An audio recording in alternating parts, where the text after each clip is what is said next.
माँ कालरात्रि की संपूर्ण कथा। नवरात्रि के 7वें दिन जब संपूर्ण जगत देवी की शक्ति का अनुभव करता है, उस दिन माँ भगवती के कालरात्रि रूप की पूजा का विधान है। या देवी सर्वभूतेषु माँ कालरात्रि रूपेण संस्थिता नमस्तस्यै नमस्तस्यै। माता कालरात्रि का स्वरूप अत्यंत भयानक और डरावना है, लेकिन अपने भक्तों के लिए वे अत्यंत दयालु और संरक्षक है। इस रूप में माता अपने भक्तों की रक्षा के लिए सदैव तत्पर रहती हैं, इसलिए उन्हें शुभंकरी भी कहा जाता है। प्रिय श्रोताओं, आज आप सुनेंगे माँ कालरात्रि की संपूर्ण कथा, जिसमें उनके भयंकर और क्रोध स्वरूप के साथ साथ भक्तों के प्रति उनके अनुग्रह की बातें भी वर्णित है।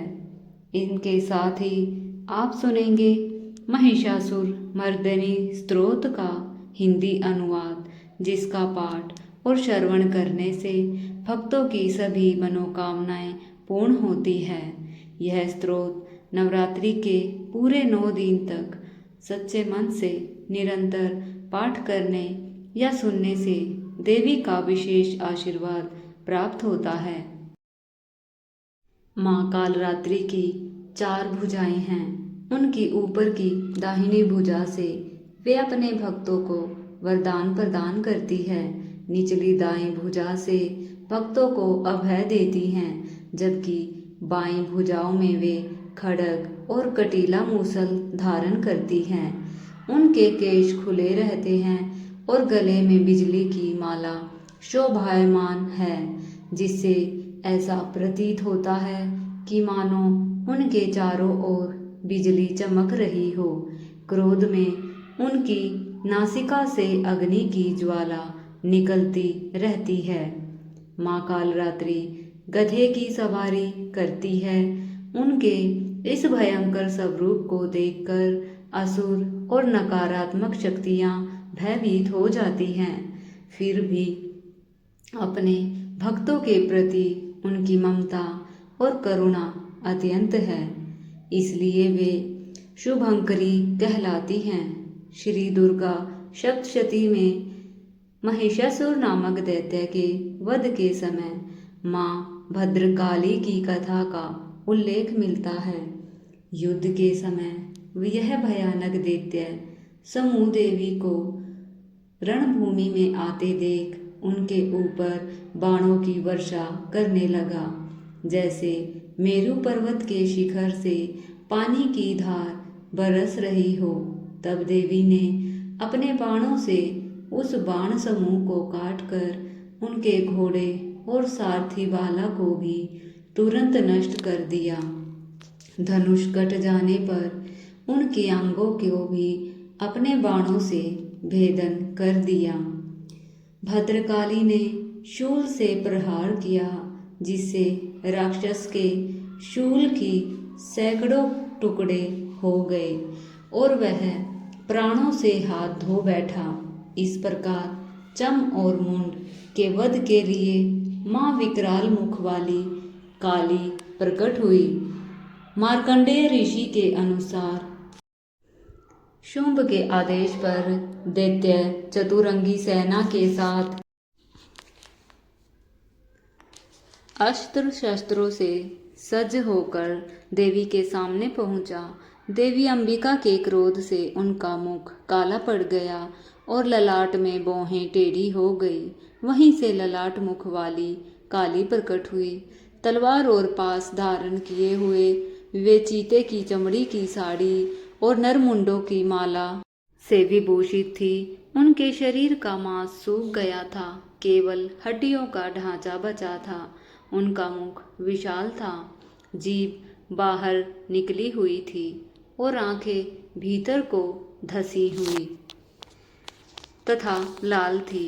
उनकी गर्जना से संपूर्ण दिशाएं गूंज उठी। काली देवी ने बड़े बड़े दैत्यों का वध करते हुए तेजी से उनकी सेना पर आक्रमण किया। तीनों लोकों में शुंभ निशुम्भ और रक्त बीज दैत्य का हाहाकार मचा हुआ था। सभी देवता चिंतित थे।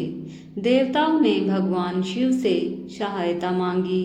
तब महादेव ने माता पार्वती को असुरों का संहार करने और अपने भक्तों की रक्षा करने का आदेश दिया।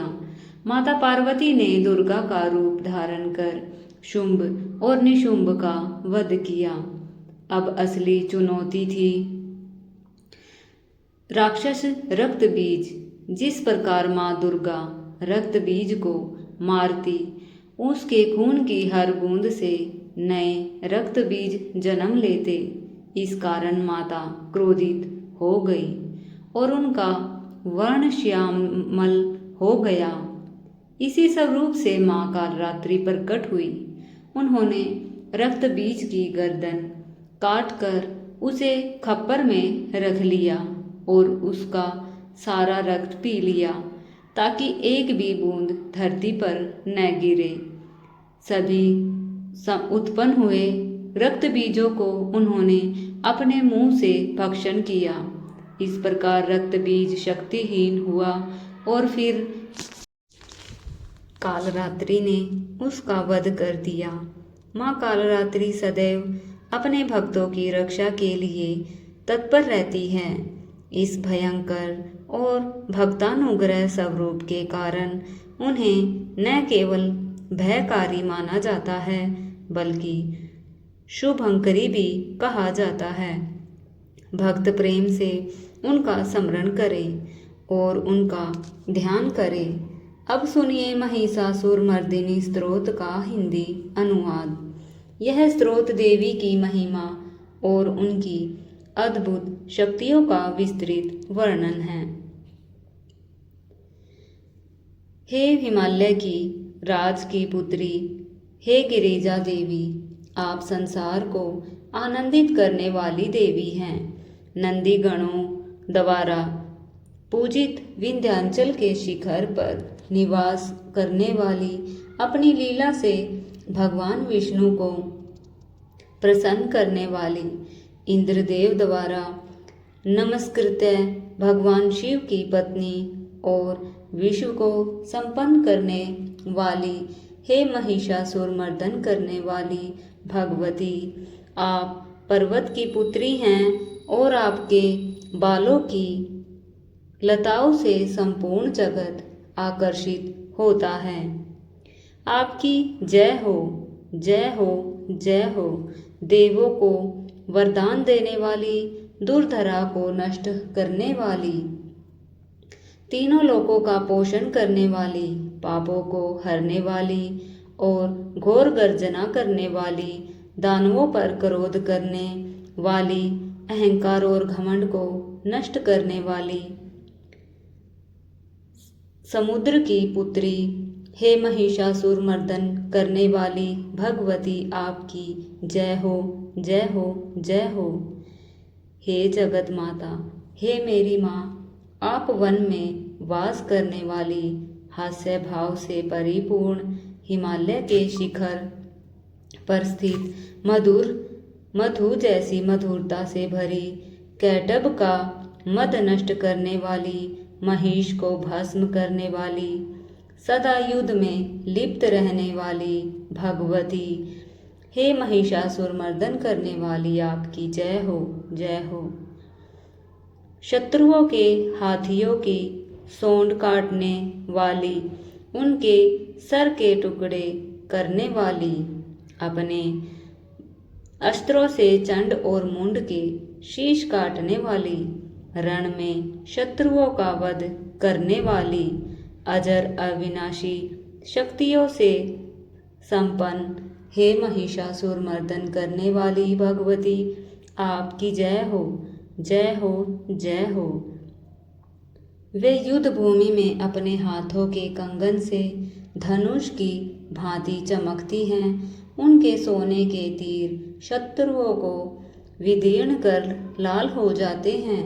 चारों प्रकार की सेनाएं, हाथी, घोड़ा, पैदल और रथ का संहार करती है। बटकों और अन्य युद्ध ध्वनियों को उत्पन्न करती हैं। देवताओं की दुंदुभी से निकलने वाली ध्वनि को सभी दिशाओं में व्याप्त कर देती हैं। उनकी हुंकार से धम लोचन राक्षस धूम्र के समान भस्म हो जाते हैं। रक्त बीज के रक्त से उत्पन्न अन्य रक्त बीजों का रक्त भी वे पी जाती हैं। शुंभ और निशुंभ दैत्यों की बलि से शिव जी और भूत प्रेतों को तृप्त करती हैं।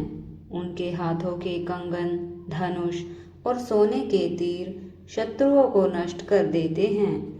देवांग नृत्य में मगन रहते हैं।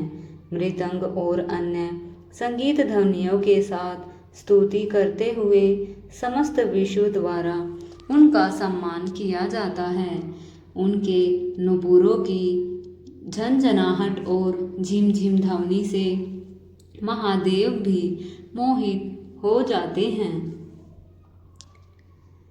माँ कालरात्रि का मुख काला, नेत्र काले, भंवर जैसे अत्यंत भयानक परंतु अपने भक्तों के लिए अत्यंत दयालु हैं। उनका सौंदर्य और शक्ति ऐसा है कि चंद्रमा भी फीका पड़ जाए। उनके आभूषण, मुकुट और वस्त्र अत्यंत अलौकिक हैं। उनके चरण कमलों की सेवा करने वाला भक्त सदैव परम पवित्र बनता है। हे भक्तों, इस प्रकार माँ कालरात्रि का भयानक रूप भक्तों की रक्षा और नकारात्मक शक्तियों का संहार करने के लिए सदैव तत्पर रहता है। प्रेम पूर्वक बोलिए माँ कालरात्रि की जय।